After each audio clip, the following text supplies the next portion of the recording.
Hello friends, welcome to my channel Arishvi Parate and also welcome to my new video.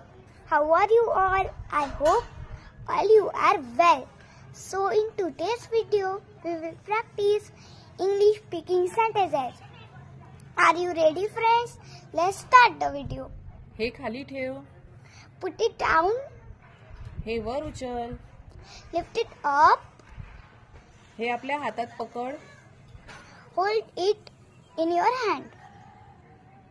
हे तुझ्या समोर ठेव. Keep it in front of you. बाजूला ठेव. Keep it aside.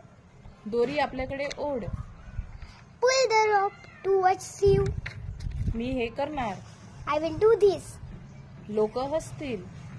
People will laugh. मी प्रयत्न करणार. I will try. मी विचार करणार. I will think. मी याबद्दल विचार करणार. I will think about this. तुला ही नोकरी मिळेल. You will get this job. Friends, तुम्हाला माझा व्हिडिओ आवडला असेल तर लाईक करा, शेअर करा आणि सबस्क्राईब करा.